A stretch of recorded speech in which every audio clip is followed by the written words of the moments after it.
Welcome to the Reset Mantra. I'm your host, Sabina Maharjan. This podcast aims to support your journey in resetting your mind, body, and soul by sharing insightful stories and conversations with experts and guests from diverse backgrounds.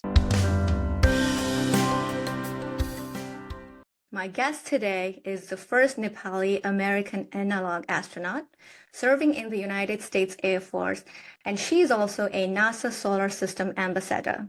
She has gained so much name and fame across the USA, being idolized back home in Nepal as the nation's daughter. Born in a small town in Nepal, she possessed an adventurous spirit ever since she was a kid.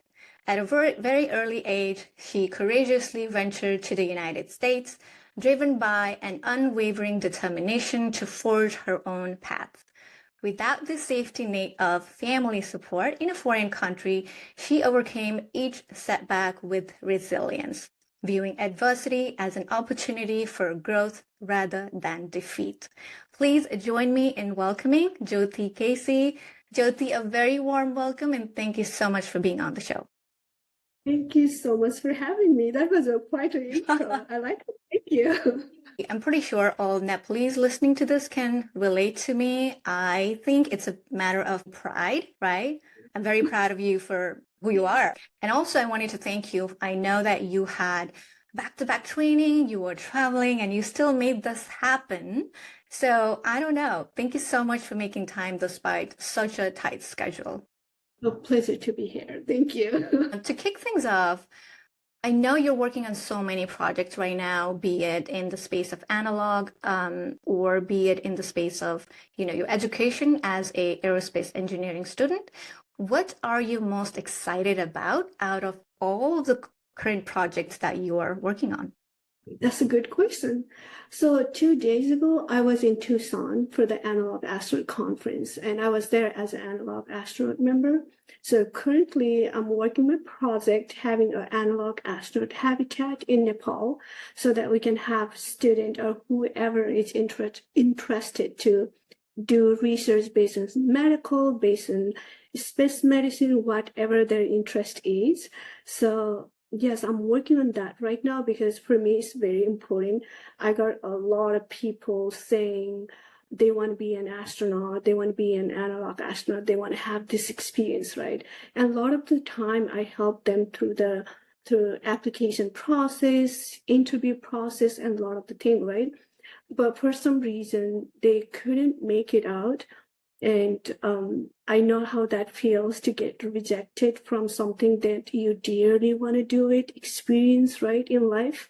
And it was always my thing. Right after that analog astronaut program, I dreamed myself to have that habitat in my home country so that student or researcher can utilize the benefit of it because it changed my life truly deeply, right? So I want to build that habitat in my country. I picked two locations. I don't want to say it right now, but I do have two cool locations that people naturally just want to go there and look at it.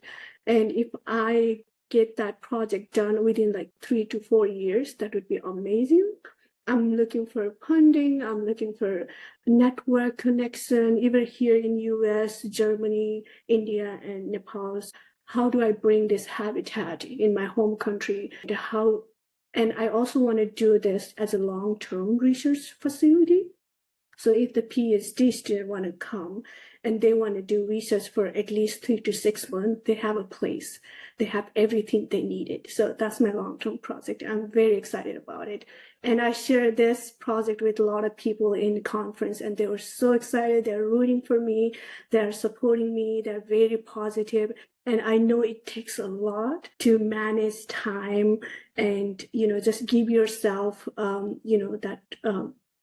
give yourself that self-talk that it is possible. I can make this thing happen, even though it looks like I'm the only one who is doing everything. But now I'm getting a support from network and a lot of people I always talk to them like, hey, I want to have an analog astronaut in my homeland. How do I make this thing happen? How do I make it faster so that whoever wanted to do it, they don't feel demotivated or feel rejected, that I would never do it because it's not in my country. So that's the project I'm working on right now. Wow, that sounds amazing. It's very fascinating. I'm pretty sure that, to all those people who you shared this with, I'm definitely sure that you will get lots of support because it's very ambitious project. At the same time, for a country like Nepal, people coming from small town like us, dreaming big, I think Mhm. the universe probably is going to do some magic to pull all those forces together, to make this happen. I think that's a great, great project. I wish you all the best. Thank you. Yeah. Okay. We're going to talk a lot about, your career as what you do in all different areas. But let's start as, a lot of people might have questions about, okay, what's the meaning of analog astronaut? So Mhm. could you tell us about, you know, what a analog astronaut does and how do you feel about being the first ever in Nepali Mhm. space to do that? And I know you have a very interesting journey, a lot of diverse experiences. So talk to me about that, about this whole journey of becoming an analog astronaut and the first ever to do that in Nepal. Yes, absolutely. So, analog astronaut was a new thing for me as well. One of my Air Force airmen, she did like a couple years ago, and then I happened to be her good friend. And then I saw her, she knows me what I want to do in life because I'm very much like, I'm not really a shy person, but if I want to do something, I put that thing out there. So if I have a good friend, they know exactly what I want to do in my life. If I talk to people and they ask me, hey, what do you want to do in your life? Or what are you doing? Or something like that, right? I always said what I want to do. I'm not a very reserved person to keep things to myself. I never had that. And I think it's a good thing too. If you trust people and you are in a right, in a right field, you have people who believe in you, it is okay to say your dream out loud, right? So I heard it from her. She did it 2 analog astronaut training, one in Hawaii and one was in Lunaris, Poland.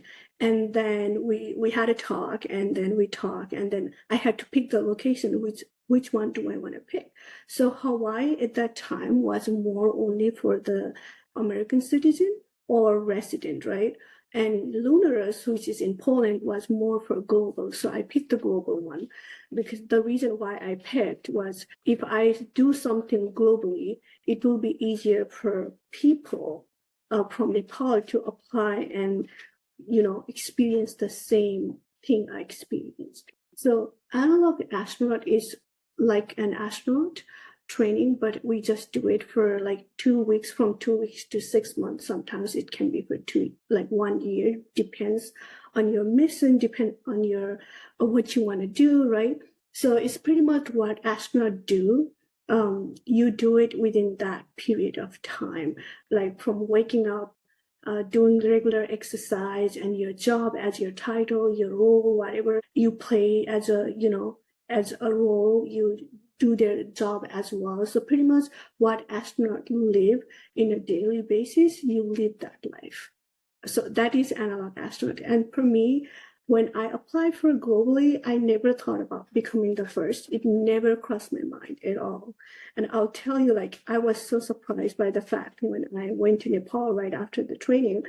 And then when people ask me, do you know you are the first one? I'm like, and then I had to pause, and I was like, my gosh, yes, I'm the only one who did this so far, right? Because what happens is, like, I moved here 5 years ago, and I'm surrounded with the people who are in the same career field, right? So you never get a a, a, a thought that you are doing it for the first time, or somebody from your country is doing it for the first time. It becomes such a habit to me doing project training stuff like that. So I never reflect as like I'm the first one. But when I got that kind of respect from the country, then it kind of crossed my mind. I'm like, oh my gosh, I'm the first one, and that was a really good feeling for me, because it does make you feel and give you that thought like we can do it, even though the country is small, even though we're so far behind in tech and space stuff like that. but we can do it, you know. I know for sure there are a lot of people, a lot of Nepalese people all over the world who probably dream to do something what I'm doing, right? But never had that courage or support from the people just because they never see anyone doing something like that, right? So me being the first one, now we have someone who already did it or who is in the journey of becoming an astronaut, right? So it does help to encourage, like, hey, people, we can do it. We got everything. Whatever you want to do it in life, you can do it. You just have to, you know, push yourself, believe in yourself, and talk to the right people. They will definitely do it, you know, guide you and direct you. Be honest to yourself as well, right? Why you want to pursue, because you're going to face all the challenges in your life. You're probably going to question yourself. Do I really want to do it? Am I capable enough? Do I have a potential to do it? Am I going to get a support? If not, can I just do it for myself at least? Those kind of questions, like self-doubt, if it is good enough, if it's going to pay it or not, you know, all those kind of questions is going to, you know, cross your mind, and then at the end you are the one who is responsible to answer those questions. So being the first definitely feels very, I have so much responsibility. Also, not only that, a hope. Now I'm a hope for a lot of people who want to pursue a career in the space, right, or space industries. And that is why when I went back to Nepal right after that training, I went to my school, you know, same, nothing had changed. You know, the teacher, they are still there. And, you know, it took me a couple of days to swallow everything that, wow, I literally grew up from this small, tiny town, went to small school, you know, not fancy school, not with like a high-tech computer or laptop, nothing like that, right? Very simple, old-fashioned, traditional, you know, way to teach student, you know, how to do things. So from that day, yeah, the project I'm working on right now, yeah, from that day, I was like, yes, definitely, I want to bring something that I experience in my country, so that if anyone who ever applied get rejected or feel like it's so hard to achieve, it's impossible, it's not going to happen in my life, now they have an option, right? So it's going to take a little while. That's the responsibility I'm carrying, that someday, one day, hopefully in the near future, we'll have that in our country. So that is the responsibility of being the first analog astronaut, and I'm working on it. I want to tell people that, hey, I'm actually really do working on it. I do want whoever is interested in experiencing this program, now they have the opportunity, and I will make sure those opportunities will be there for them, you know, for the good, for our country, for the good for them as well. That's amazing. Oh, before I even say anything, Jyoti, I was telling you offline, I had quite a long conversation with you before the podcast, and I was telling you that you have a mind of a 50-year-old. What I mean by that is you have so much wisdom inside you. And I can just tell you, I'm pretty sure people who are listening can tell you that as well, or probably you already have, you know, gotten or received compliments. You're so humble about your achievements. You think as a matter of fact, when you said being the first, which is a great achievement, right? And you're known as nation's daughter, not just, you know, daughter of a family. You said that with bigger achievement also comes bigger responsibility. I thought that was phenomenal, because a lot of people probably in their journey of achieving, gaining name and fame, they might forget about that social responsibility of who you are, where you came from, and what you have to do now to pay that forward and pave the path for new generations. So I think that's really, really incredible things that you said. So thank you so much for sharing. You know, what I wanted to ask you is, in one of your recent interviews, you had mentioned about back home when you were studying to be an interior designer. And that in itself is a very creative field from what I understand, right? So I wanted to understand your transition from studying to be an interior designer to taking this massive action or bold dream of, okay, I'm going to get into Air Force. I'm going to be an analog astronaut. Tell us a little bit about that journey, that shift that happened. And what do you remember about that shift? Because I'm sure that there must be some internal dialogue or some kind of thing internally, which we probably don't know, from Jyoti studying to be an interior designer to becoming an analog astronaut. Yeah, people are going to be surprised. Not a lot of people know.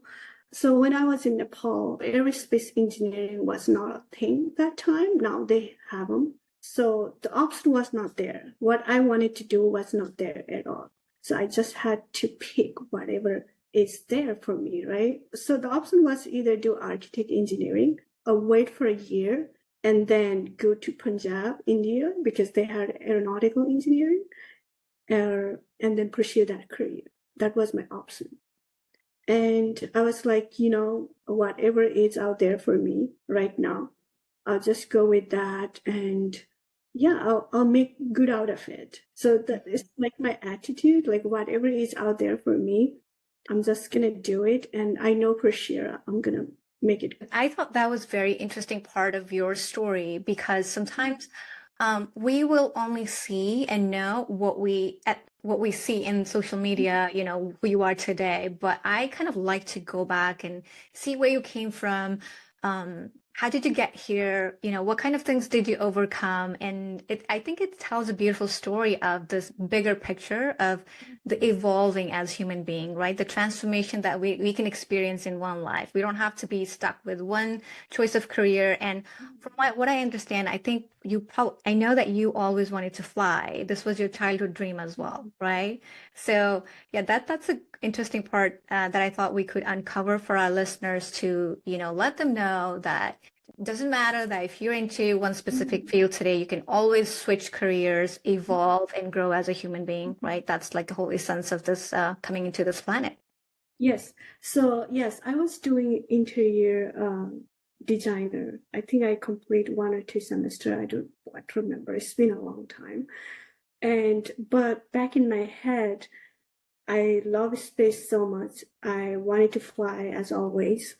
And I remember having this conversation with one of my uncle. He asked me right after high school, what do you want to do? And I was the brightest kid in the school as well, even in family. And of course, everybody can ask you, right? Because they want to do something great.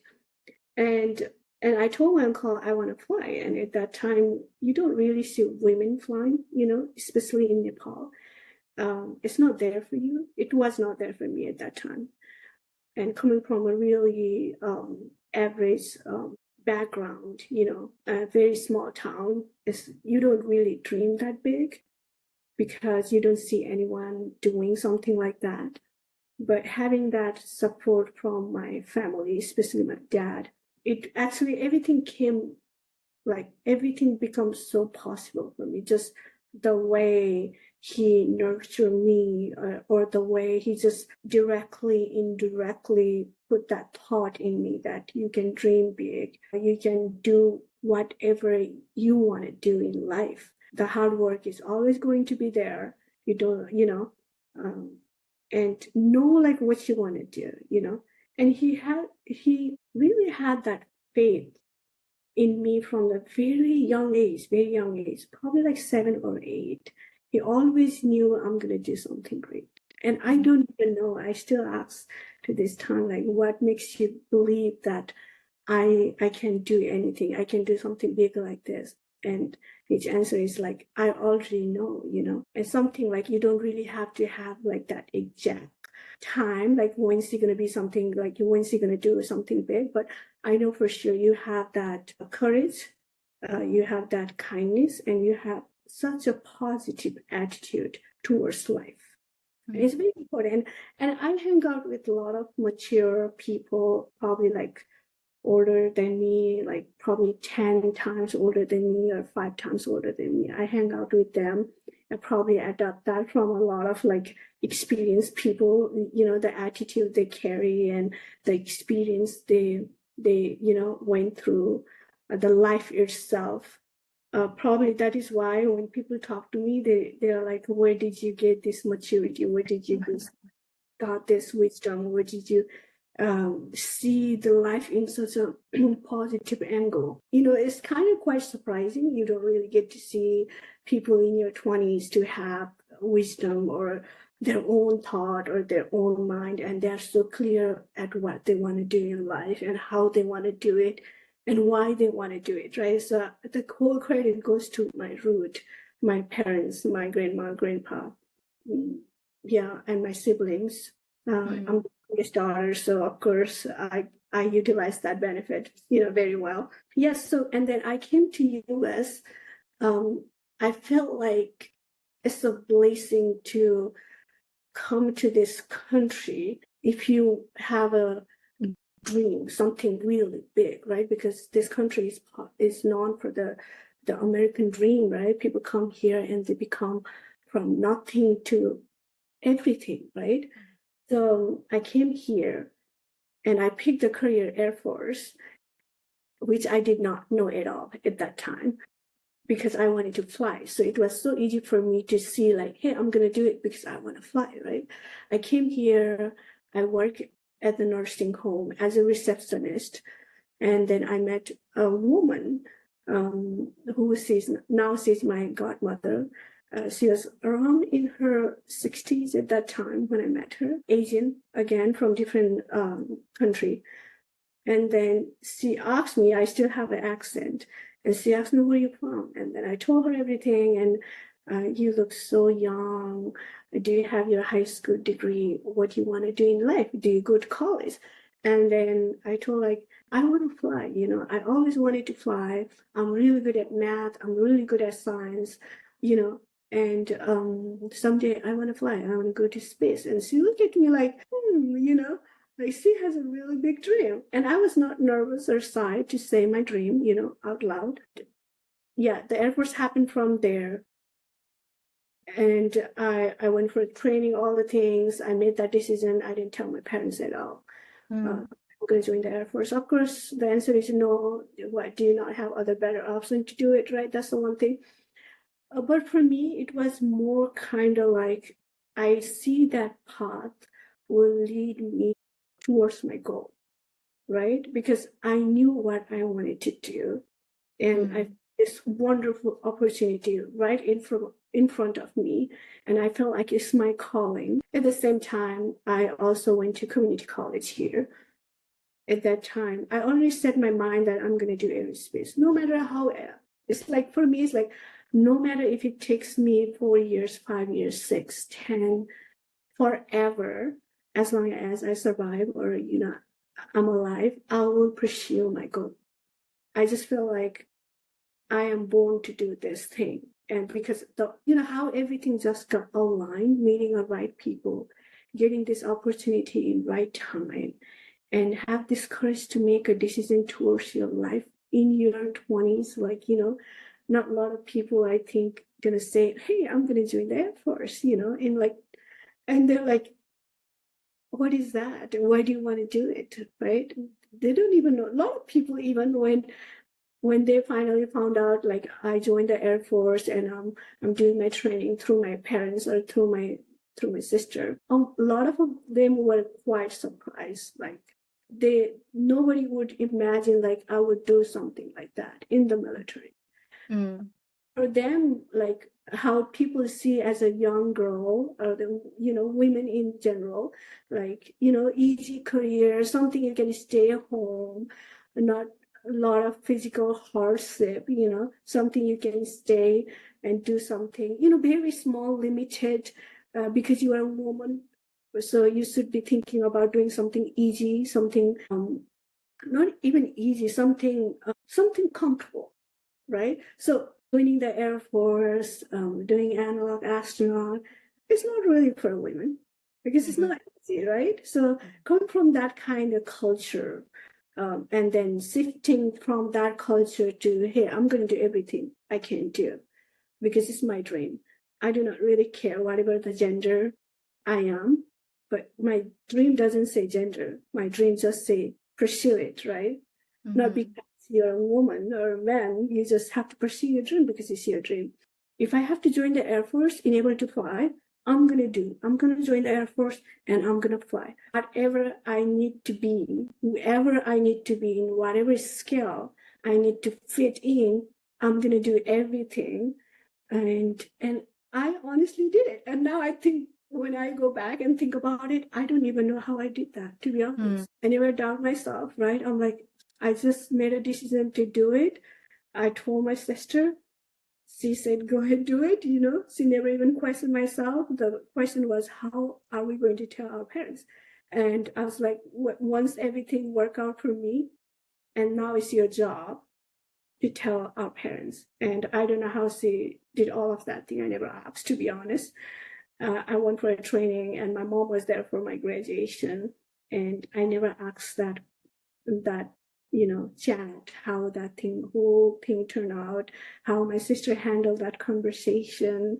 I don't know the reaction, how my parents reacted when they found out that I'm in the Air Force. The whole thing was pretty daring. Yes. Yeah, yeah. No, absolutely.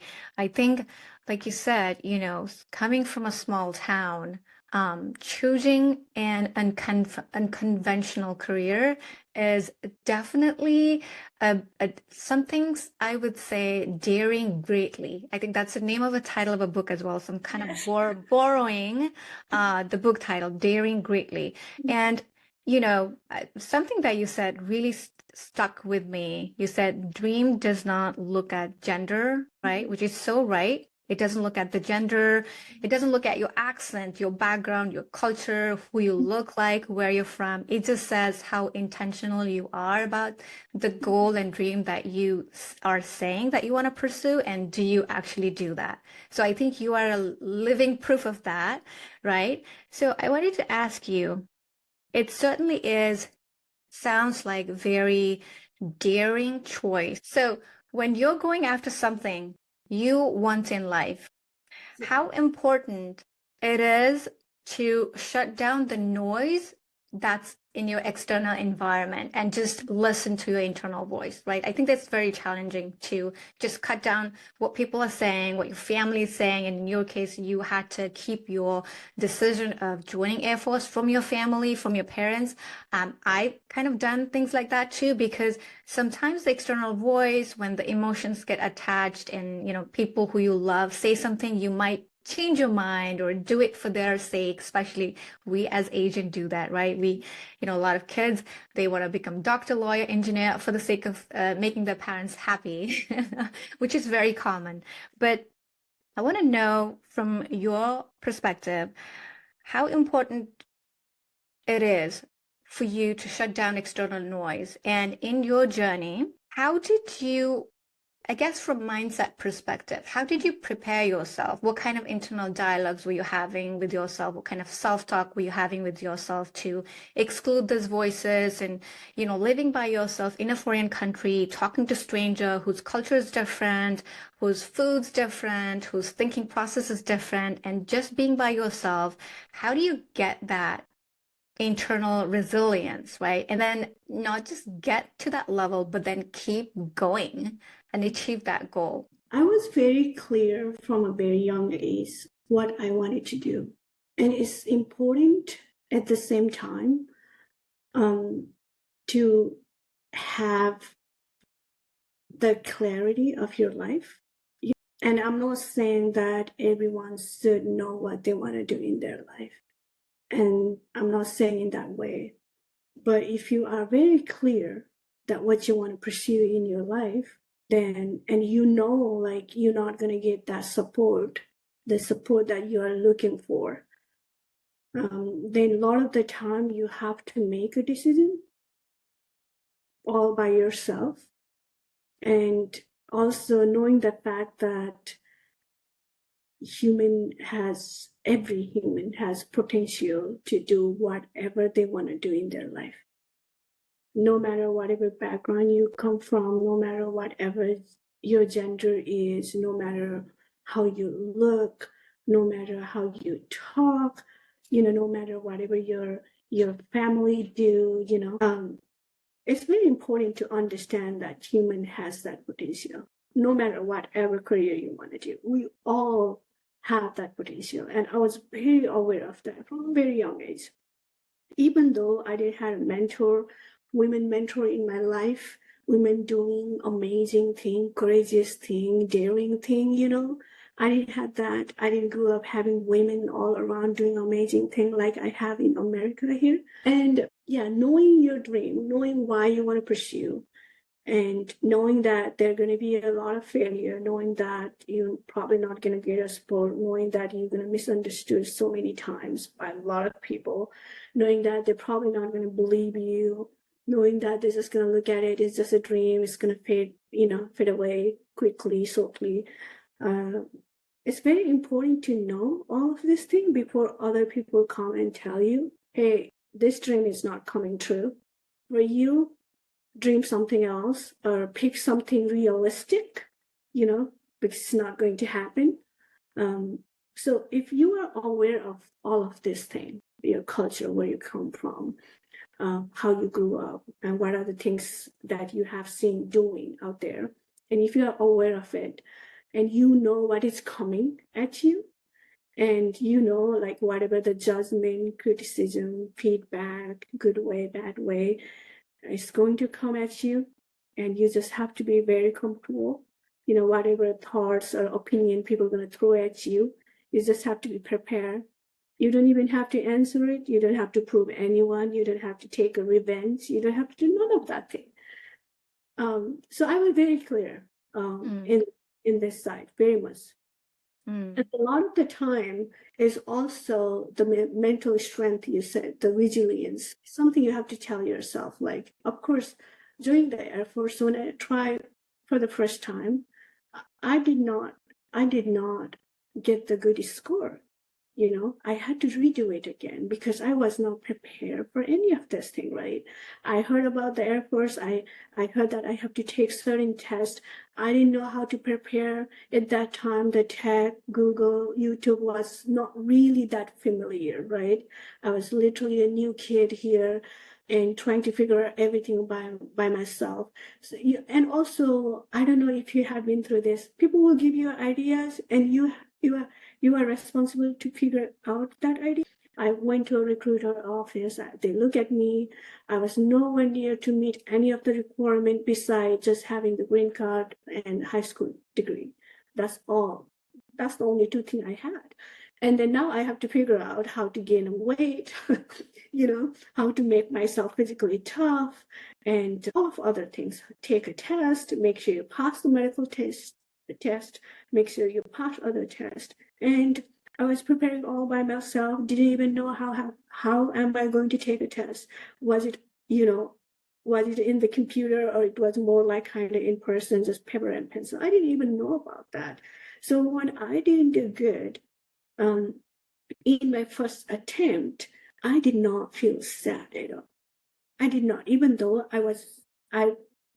it took me 3 months to actually, have that appointment to take a test, the whole 3 months, and I didn't do good. And the next thing, right after the result, I told myself, I'm going to retake it, because now I know how the test going to look like, how the exam going to look like. Now I know it's going to be on the computer.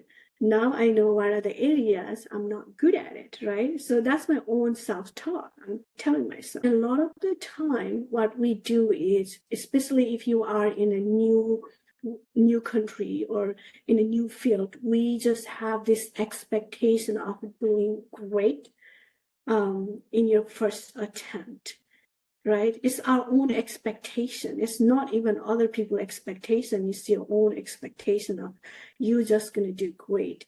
And then sometimes it turn out you actually didn't know any of this thing. And now you figure it out. And now you know what to do, right? So this is the time you have to tell yourself, it's not you. It's not your weaknesses. You just didn't know, right? So self-talk, you have to be very honest to yourself. It's not your weakness. It's not you are dumb. It's not any of those things. It's just you didn't know. And now you know what you're going to do next. You're going to prepare yourself, whatever areas you felt you are weak at. And then you're going to go from there, right? That is what I exactly did. Physical aspect. I was nowhere close to do any of those Air Force physical thing at all, to be honest. I'm very honest. And when I had to do pull-ups, push-ups, running, all those other training, I'm like, I can't even do one pull-up. I cannot even do one push-ups, right? And now here I am. I have to do 50 or 48 to 50 push-ups in 1 minute. Oh, wow. Can you imagine that? I'm like, of course, that is like, you're not going to do it, right? Because you know what close to meeting those requirements. What are you going to do next? And then, of course, me hiring a personal trainer. I was full-time worker, and everything I earned at that time was me investing for me. I did not do none of other things. I did not think about buying car. I did not think about buying, all those things. And I'm not saying it's wrong, but if you know where you're heading and you know what it's going to cost you, now be prepared. You should be willing to pay everything. And it's very important. Self-talk and surround yourself with the good people, positive people. Be okay to go out there and tell what you want to do. It's okay.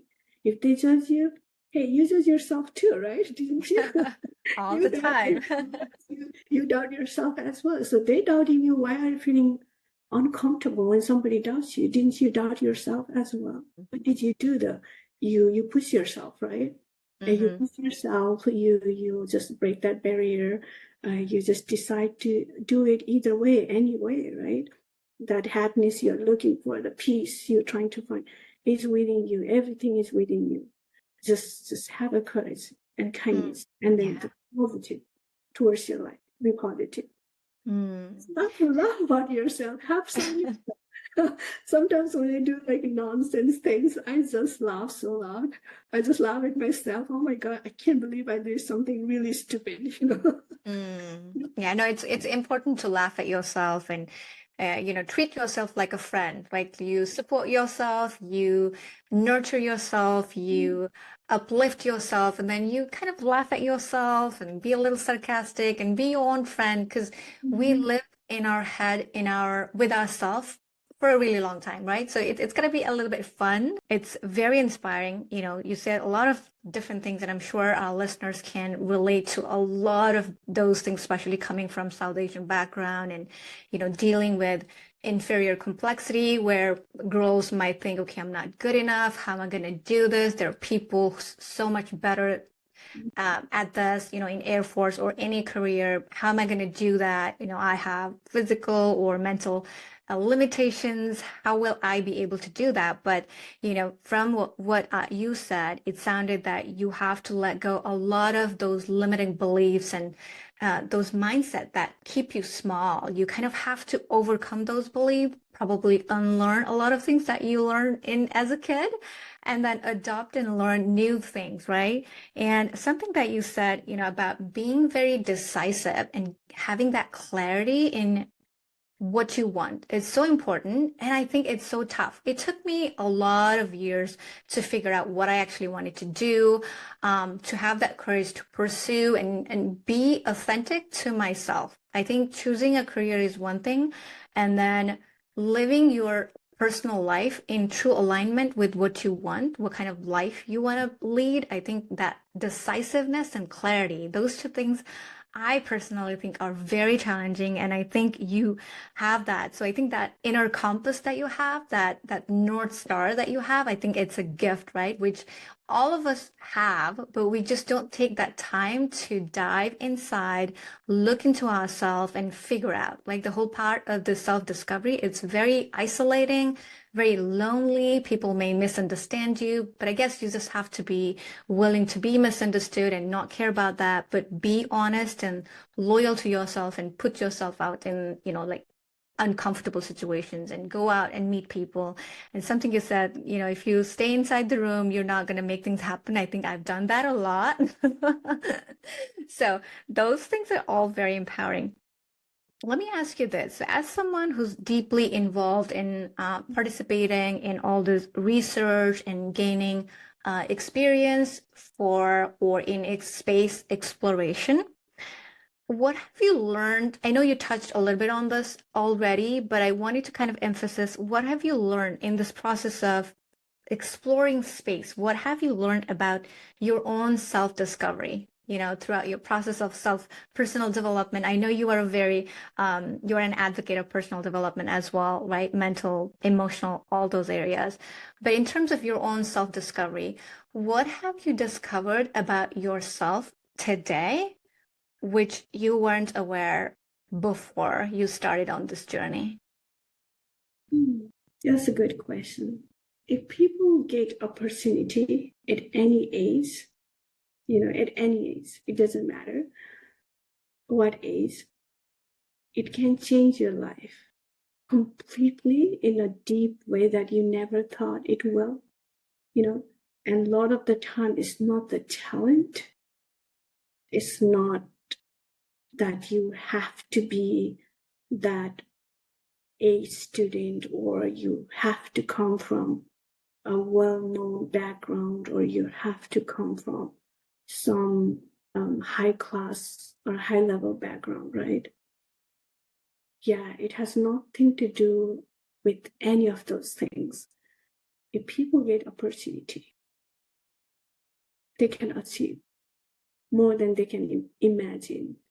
And the reason why I said this is I'm the same person who was in Nepal 6 years ago. And the dream I wanted to pursue was not there for me. But that doesn't mean I was not capable. Mm-hmm. That does not mean I had no potential. That does not mean I don't have courage.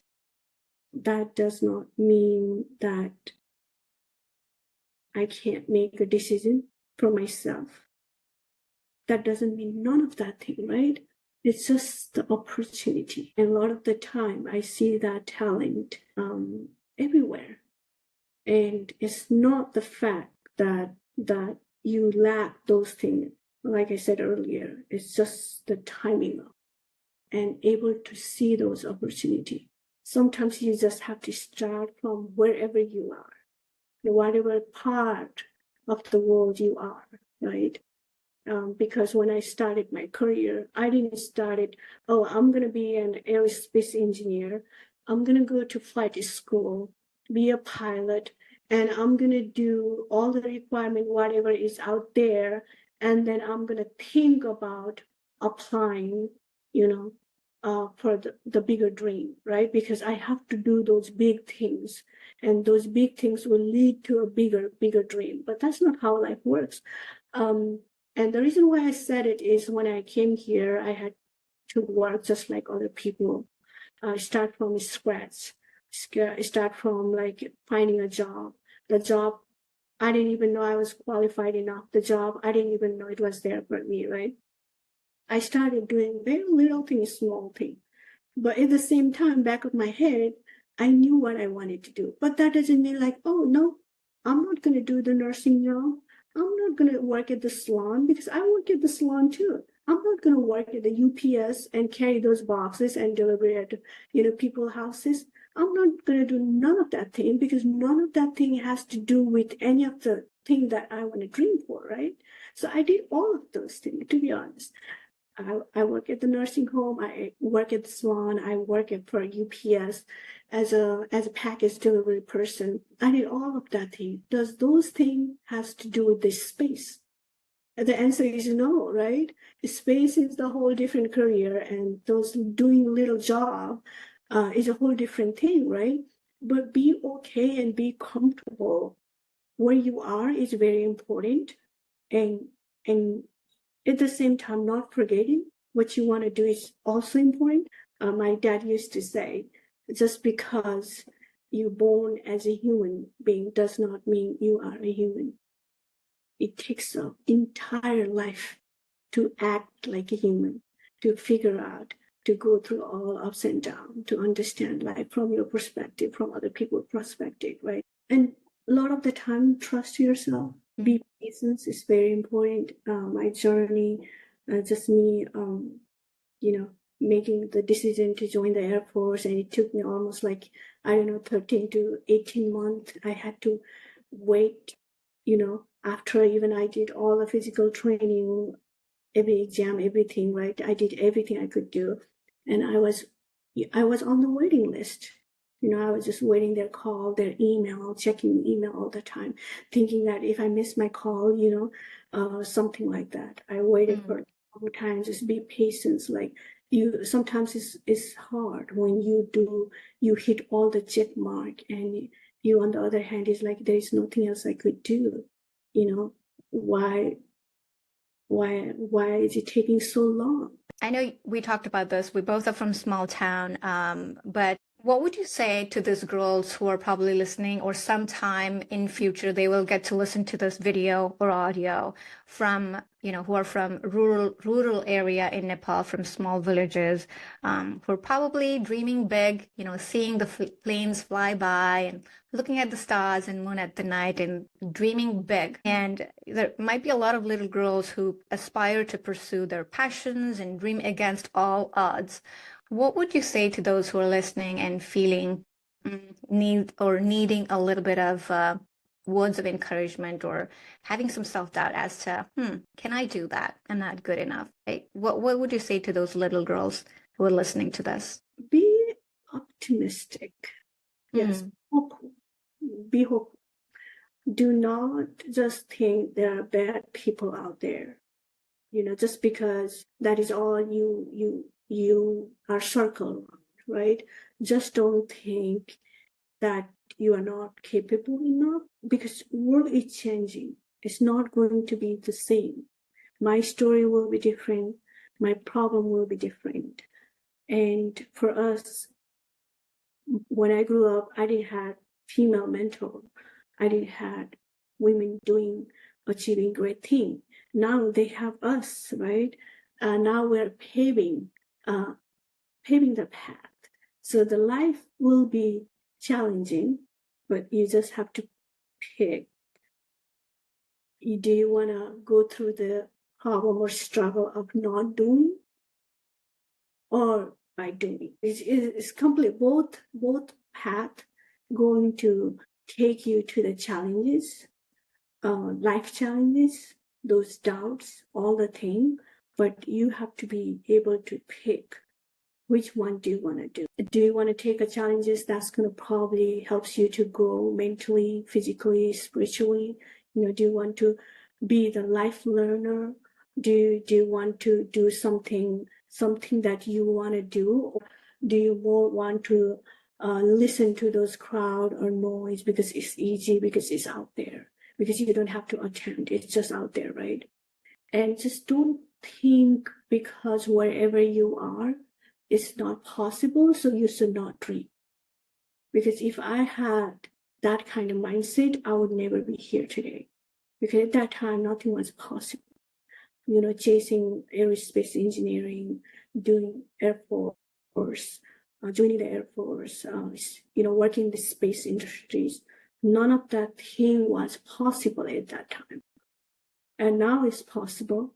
So don't just see yourself wherever you are and then decide this is all you can do, because time going to change, demand going to be very different, needs going to be different as well. So just don't make a goal or dreams based on where you think you are, and that is all you have. Because once you get the opportunity, you are capable. You just have to be ready to grab that opportunity, right? So don't dream small. I would say that dream big, dream scary. Like just do everything you can do wherever you are, right? Because that thing gonna lead you to the next thing. Just don't think one day you're gonna land in somewhere and then you're gonna dream big, because it's not gonna happen. It's never going to happen like that. It's not. When you land somewhere, you should be able to see that you should be able to grab that opportunity, not start to dream, Because when you land somewhere, you think your whatever you imagine, your imagination is leading you, or you think one day it will happen to you, but you just have to start wherever you are. I would say start wherever you are, no matter how small it is. Whatever job that is, your first job doesn't have to be working in some fancy thing. It can be very small. It can be a waitress, it can be work at the salon, it can be a teacher, it can be anything. Just start wherever you are. You're gonna gain immense resilience, because you're gonna know how to interact with people. You will gain that customer service experience, because it's very important. It's very important to know how to interact, even with your own people, and if you start early, trust me, if you start early, you become really strong. You become very strong. Don't be hard on yourself.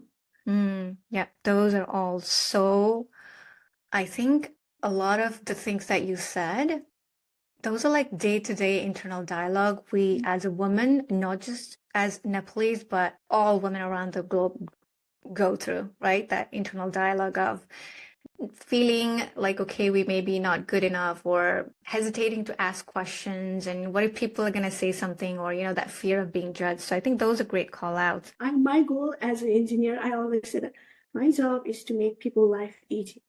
And if I have to go through whatever level, whatever route to make them comfortable and easy to talk to me, I will do that, because I want them to know that there are good people out there. Human connection is very important, no matter whatever devices you have, whatever materialistic need we have, we do have those needs too, but nothing is greater than the human connection. I love it. One of the biggest discovery that I found out throughout my journey is nothing is bigger, important, and meaningful than the human connection. Jyoti, I think I can talk to you about this probably all day. All day. I'm so loving this conversation. I know that, your determination and your passion will carry you through every step and challenge. And I know that you will conquer greater heights. And I wish you keep reaching to the moon and stars and beyond. So thank you so much for chatting with me. I really appreciate that. Thank you, Sabina. Thank you. You have a great day. Thank you. Thank you for joining me this week on The Reset Mantra. I am Sabina Maharjan. Join me again next week, and in the meantime, please subscribe and leave me a review. If you have someone who you think will be great on the show, please get in touch and find me and the podcast on Instagram at I am Sabina Maharjan and at The Reset Mantra. I'm so looking forward to next week, and I'll catch you then.